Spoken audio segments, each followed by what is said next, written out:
Hey guys, I'm so excited. We're going to do round 2 of our landscape picture, and I'm going to show you a really cool way to make some paints at home so we can color this bad boy in.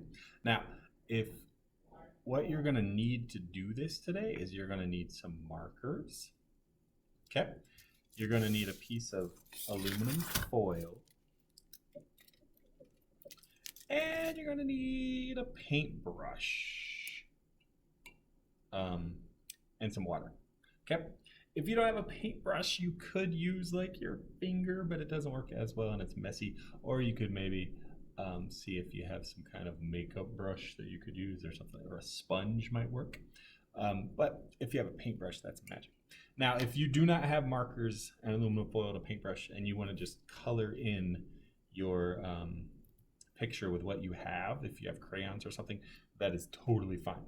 But if you want to try to do it with some homemade paint, then I'm going to show you how right now. All right, here is how we're going to make our paint. It's really cool. You're going to get your aluminum foil, and you want to flatten it out. This this has been in Mr. Galloway's backpack all day, so it's very wrinkly. So I'm going to try to smooth it out the best I can. And we're going to take these markers, and you want really juicy markers, because if you take a marker and you cut, and you know how the marker has like a little like cone shape, like the point of the marker, let me put it right up. See, it's like a little triangle. If you take that little cone shape and you tilt it and you color kind of fast and get a nice wet spot on the aluminum foil like this. See how I have that little green section? If you color a little part like that, you don't really want to use the tip. It's better to use the little angled side of the triangle. You can take a brush of water and you can rub it in there, and look, that marker is going to almost turn into kind of like a watercolor paint.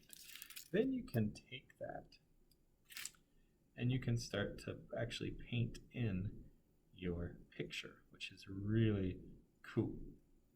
Now, if you have watercolor paint at home and you'd rather just try to actually paint this with watercolor paint instead of messing with markers and all that, that's totally fine. But this is kind of like a DIY, do-it-yourself paint that's really fun.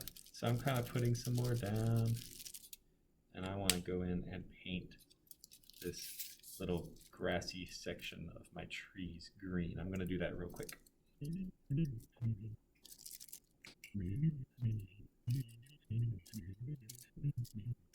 Okay, so I have my little forest in the background, that color.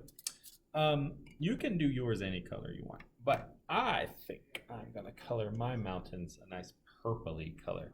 I had a gray marker and I thought that looked good, but I like purple mountains. I think it gives them some character. So I'm gonna get some purple, rub it on my aluminum foil, get my paintbrush. Now, it's very important you clean your brush out really good before you change colors, because we don't want to get green in our purple. That would be like a muck color. So I'm going to get some more water, put it on my purple, and I'm going to paint these mountains purple. Now, I'm not going to paint the snow on the top. I'm just going to paint the body of the mountain, the rocky formation, my purple color, like so. So I'm going to paint that real quick.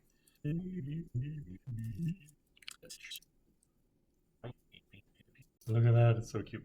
Okay, now for my sky. I'm going to find a blue marker. I've actually got this light blue marker that I'm going to do my sky with, because I'm going to maybe make my river a darker blue. So I'm going to take this light blue, put a nice juicy spot on my aluminum foil, my paint tray, my palette, and let's paint the sky. Now when I do the sky, it's very important that I don't paint my clouds. Watch, go around the clouds like this, so that they stay white in my blue sky.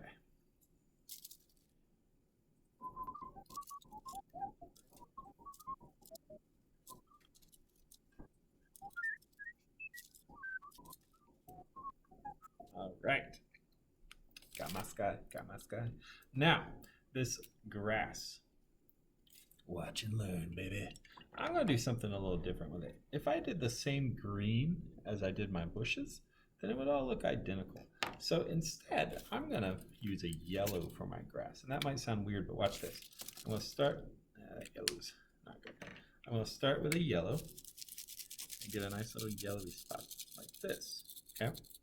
But then I'm going to put a little green beside it, like so, okay? And what I'm going to do is I'm going to mix these colors a little bit. I'm going to have my yellow, but I'm going to let a little green get into that yellow so I have a nice limey green. And now, look how much brighter this green is for my grass, which makes the bushes show up, but I can still have my grass nice green. Let me finish that part up.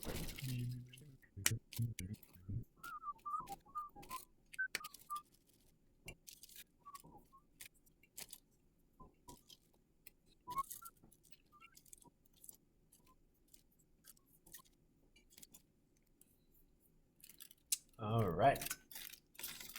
Next is my river. I'm gonna get a darker blue if I have one. Let me see. Oh yes. Well, I've got this kind of teal blue. That might look good. I'm gonna use some of that. Ooh, that'll be very nice. Some of that down. Get a brush. Add some water. Ooh, yes. Love it. Put a little river going through.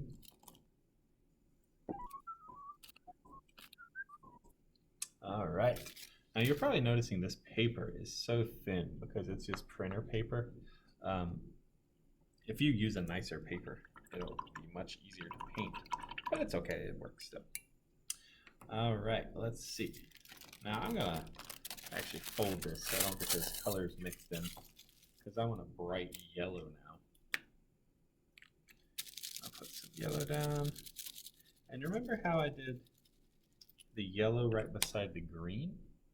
Well, this time I'm gonna use a yellow beside an orange because I want my sun to be a little more fiery. So let's watch. I'm gonna take my yellow and I'm gonna let a little bit of that orange come in. So I get a nice bright sun color. And you know what?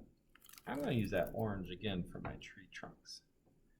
Tree trunks aren't really orange, but I think it'll make it more colorful than if I used brown.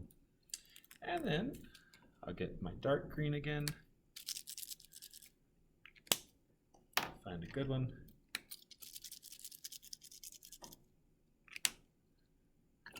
And I'll paint my little trees. Love it. All right. Now this is such a soft, beautiful picture that I think the watercolors, the marker watercolors worked really well with. So I hope you had fun painting yours. I can't wait to see what you did. Like I said, if you don't have markers, you could just color it with crayons. If you don't have a paintbrush and you just want to color with markers, that's fine. If you have watercolor and you want to do a watercolor painting, awesome. But I can't wait to see how you color in your landscape or your cityscape. Let me give you one little tip about the cityscape. For your road, I would not use a black marker because it'll just take over everything. It's so dark.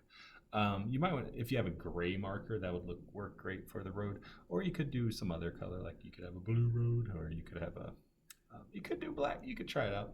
But a lot of times the black will just take over and eat the other colors around it. So if you do use black, be very careful and stay in your lines. All right, I hope you had fun, guys. I can't wait to see what you did. I adored your drawings, and I can't wait to see them in color.